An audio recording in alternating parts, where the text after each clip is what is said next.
Hey guys, in this lesson, we will learn about simplifying series and parallel resistors. And we will also learn about the voltage divider theorem and the current divider theorem. So first, nga nag-simplify ta resistors. So, let me give you an example. Okay, let's say may circuit kang amo ni. Then, it looks like this. Okay. Mhm. Okay, let's say R1, R2, R3, R4, R5 and R6. Okay, so let's say gusto amo ni nga circuit ang aton nga gina-deal. And let's say gusto ta makuha ang voltage across R6. So gusto ta bipingitaw ng KVR6. So pamangkot is paano ta na siya makuha. So in this example, pwede ta maka-apply di KVL, then may individual nga currents dire. Okay? So as you can see, ang ari nga current, ari, and ari. So, there are 5 different currents nga kinahanglan ta isolve nga anon. So, it would be medyo tiresome nga i-solve mo siya since damo siya. Okay? Pero, in simplifying the resistors, let's say ang apat nga, let's say ang ari nga series, pwede ta ni siya ma-combine as one. Then, after ta ma-combine ang series, then ang apat ni nga parallel, pwede ta ni siya ma-combine as one. Okay?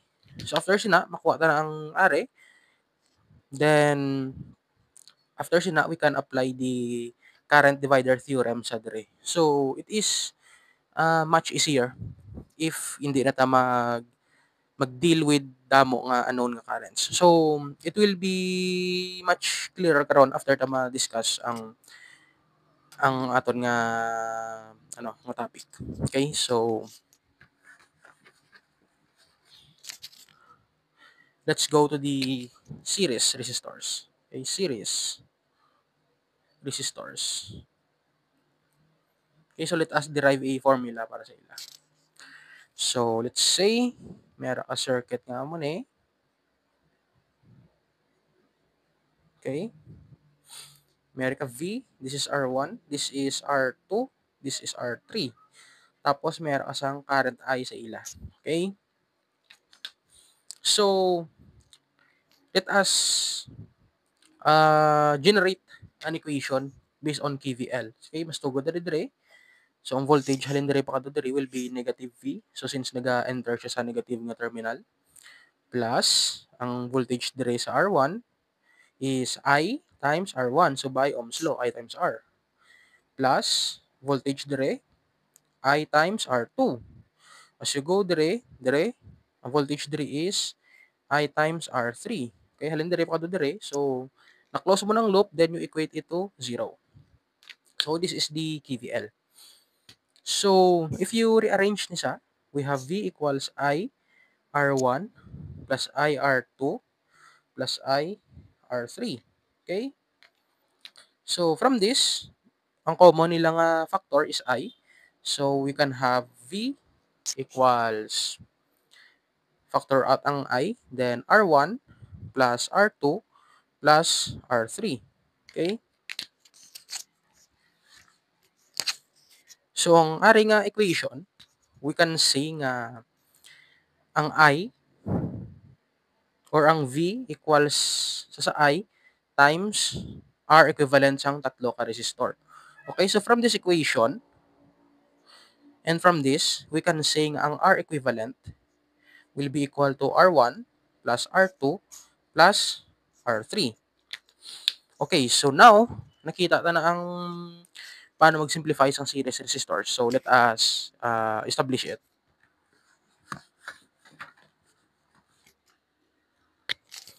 So, in series nga resistor, that would be ang R equivalent sang series resistor will be equal to R1 plus R2 plus R3 plus kung pila ka bilog nga resistor. Okay? So, kung pila ka bilog nga resistor din nga series, din add mo lang tanan sila. Then, that would be the equivalent nga resistance ng series nga resistor. Okay? So, amo lang siya. Next will be the parallel. Okay, so let's say, okay, so parallel ta. So, let's say may circuit ka nga muna eh. Then, array. Okay, array and array. Okay, so tatlo ka resistors in parallel. We have R1, so V ni. We have R2, and we have R3. So, from this, sa individual nga branch, meron kasang currents. Then, we have also this current nga I. Okay? So, ang voltage across sa kada resistor is V. Okay? Since nakaparallel sila sa aton nga voltage source.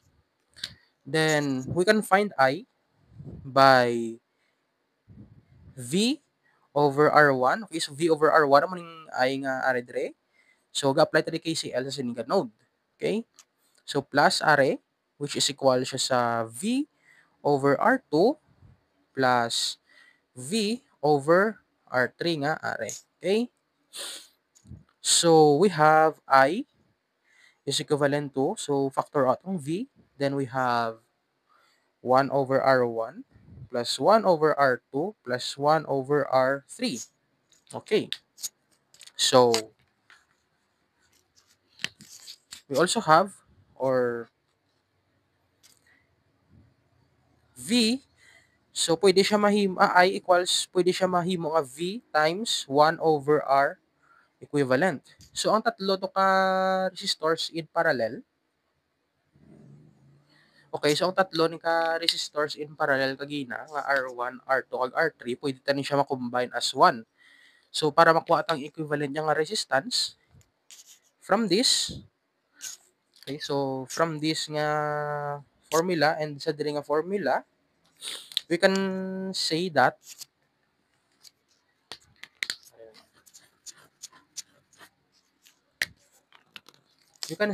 nga ang 1 over R equivalent will be equal to 1 over R1 plus 1 over R2 plus 1 over R3. Okay? So, let us establish the parallel nga resistors kung paano siya i-simplify.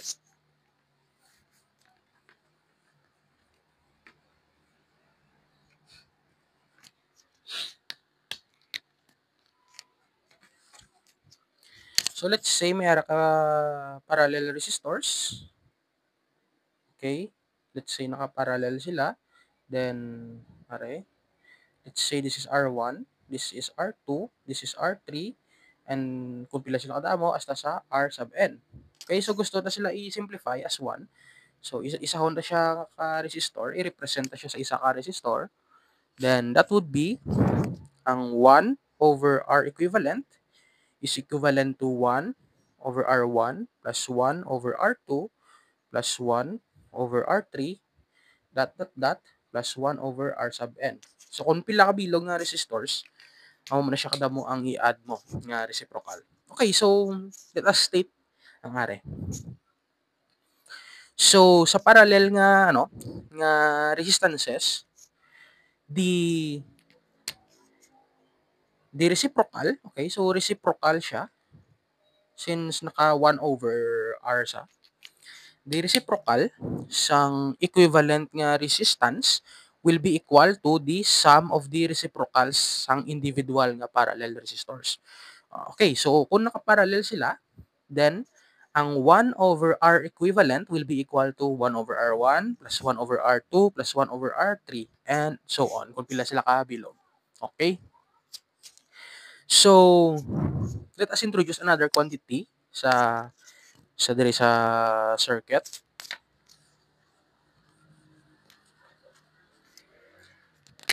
So, there is another quantity nga, so R is the resistance.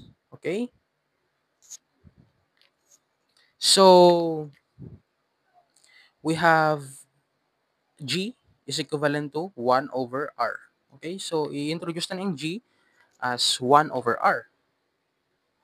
So, ang G ning reciprocal sang R is called the conductance. Okay? Okay, so this is called the conductance. So ang resistance is the measure kung paano niya gina-oppose ang current. The conductance is the measure nga kung paano niya ginapa-flow pagid ang current. So the greater the conductance, so mas dako nga current ang malabay. Given nga ang voltage is the same. So ang R has a unit of ohms. Ang G, may rin siya unit nga mos. So ginsuli lang ohms. Pero ang SI unit niya is Siemens. Okay, so this is the SI unit. So ari isang una pa ni siya. Subong mostly amo ni siyang ginagamit when we are talking about SI. So this is the Siemens. So sa previous na formula, we can have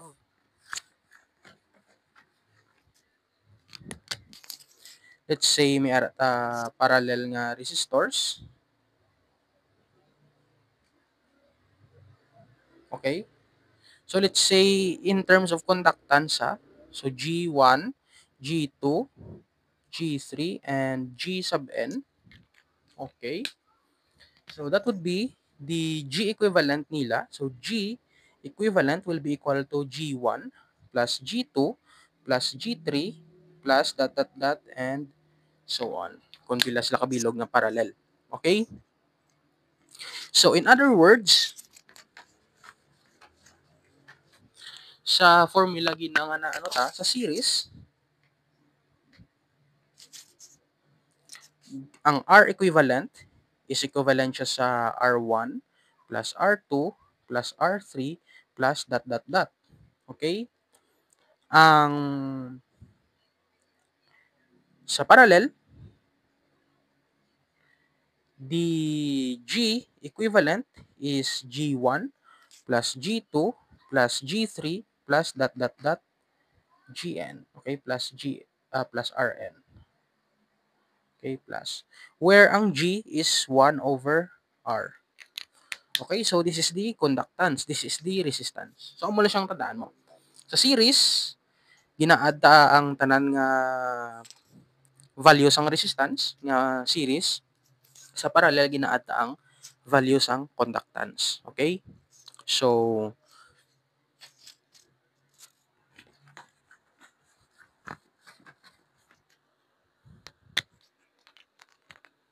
let's have an example.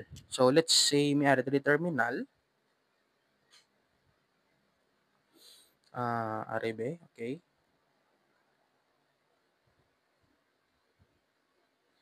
Okay, so pangitaon ta ang equivalent resistance. Let's say this is 5 ohms. This is 17 ohms. Let's say this is 3 ohms. This is 6 ohms. Okay? So, pangitaon tang equivalent yung resistance with respect sa diri nga terminal. So, paano to na siya himuon? So, first, na-notice lang sila nga duwa nga parallel. Okay? So, parallel sila nga duwa, pwede ta ni siya ma-combine. So, combine ta siya as 1. Okay? So, represent ta ni siya as 1. Okay? Amo na ni siya. So, RA will be 5 ohms liwat, RA 17 ohms. Pero, ang RA nga parallel ni, i-combine ta siya as 1, then isa na lang siya. So, what is ang iyang value? So, that would be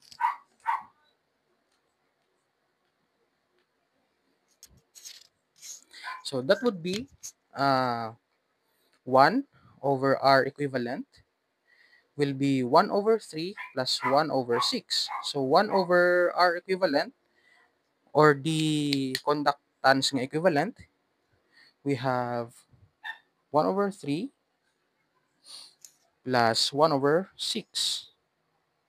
Okay, so equals 1 half. Equals 1 half. Okay? Or, ang R equivalent, we reciprocal both sides, that would be 2. Okay? So, iyang equivalent is 2 ohms. Okay, 2 ohms. Okay, mo na siya. Okay, so the parallel combinations ng 3 ohms kag 6 ohm resistor is 2 ohms. So, Ang nabilin is tatlo sila. So, naka-ano siya, naka-series. So, if naka-series lang ang tatlo, then we will add the resistances. So, R will be 5 plus 2 plus 17 will be equal to 24 ohms. Okay? So,